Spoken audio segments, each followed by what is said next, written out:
Nabi SAW bagi tahu apa dia? Sebelum mai Dajjal betul-betul ini, dia akan mai dulu beberapa orang Dajjal. Sebelum betul-betul ada Dajjal yang original. Maksudnya apa? Dajjal yang digambarkan oleh Nabi SAW, mata dia ada satu.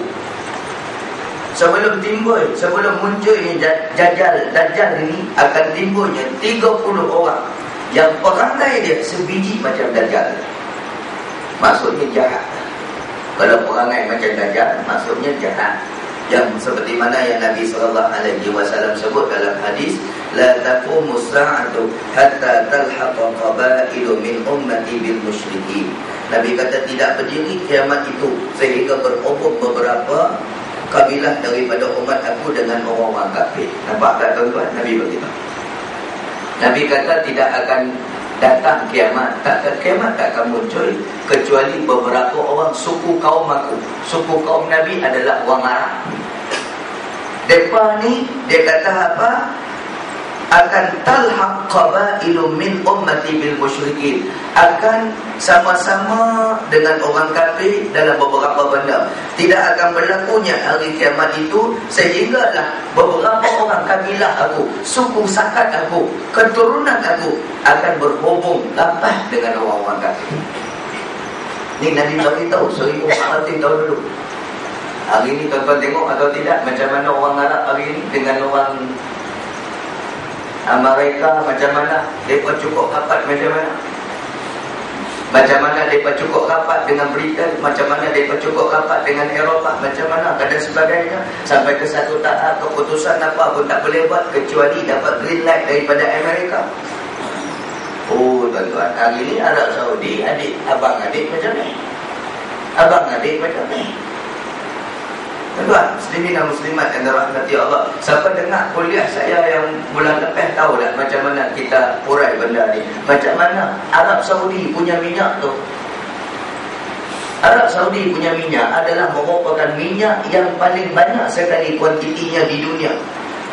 Nombor 2 Kuwait. Muslimin dan muslimat yang dirahmati Allah sekalian.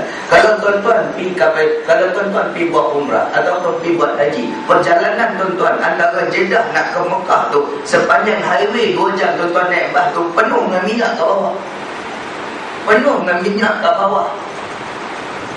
Kalau orang tanya orang Arab ni, dia kata pasal apa hantar gali minyak duk bawah ni, macam mana nak gali tu yang ada dekat Riyadh tu pun tak menang tangan nak ambil minyak. Melimpah ruah. Tapi sayangnya Arab Saudi ni di telaga minyaknya hanya 20% saja orang Arab yang kerja di situ, orang Islam yang kerja di situ. Pasal apa? Balance dia 80%, 80% daripada pekerja yang kerja di telaga minyak tu kebanyakannya engineer daripada Amerika Syarikat. Enggak, muslimin dan muslimat yang dirahmati Allah Subhanahu wa taala. Ada minyak, tapi kami boleh hantar teknologi kami dekat negara hang ni. Macam mana nak keluarkan minyak ni daripada tanah hang ni? Macam mana nak proses daripada minyak mentah kepada minyak petrol yang ada hari ni? Ini semua Amerika. Ini semua diceritakan oleh Rasulullah SAW. Yang Nabi bagi tahu la taqumus sa'ah hatta talhaq qabailu min ummati bil musyrikin. Kiamat tak akan jadi sehinggalah akan ada akhir zaman nanti umat-umat aku sendiri, kabilah-kabilah aku, kabilah-kabilah Nabi, apa dia? Quraisy dan sebagainya. Kabilah-kabilah aku, suku sakat aku, keturunan aku. Esok ni mereka akan berkait rapat, berhubung rapat, berunding rapat dengan kaum-kaum musyrikin. Maksudnya kaum musyrikin ni orang kafir.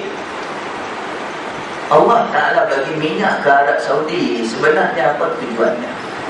Selain daripada makbul doa Nabi Ibrahim AS, kan? Nabi Ibrahim AS bila bina Kaabah, dia akan duduk, dia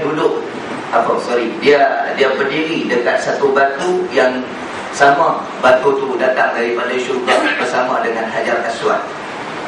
Yang tuan-tuan tengok makam Ibrahim, ya, makam Ibrahim itu bukan sebenarnya kubur Nabi Ibrahim, jangan salah faham. Ramai yang kata itu kubur Nabi Ibrahim, itu bukan kubur Nabi Ibrahim. Makam ni maksudnya tempat Nabi Ibrahim berdiri. dekat atas batu ada dua batu, satu batu Hajar Aswad, satu lagi batu dekat makam Ibrahim. Batu Hajar Aswad dan makam Ibrahim ni daripada berkembang, datang daripada syurga. Nabi Ibrahim alaihissalam setelah bina bangunan Kaabah tu, dia berdiri atas makam tu, berdiri atas batu syurga tu. Kemudian tapak dia tu lah kekal sampai hari ni. Tuan-tuan tengok makam Ibrahim tu, nampak dia punya tapak macam mana? Muslimin dan muslimat dan rahmati Allah sekalian.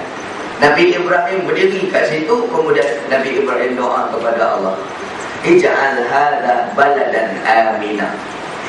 Ya Allah, jadikanlah Kaabah ni sebagai negeri yang cukup selamat, yang hari-hari orang akan teringat nak main ke dia, datang ke dia.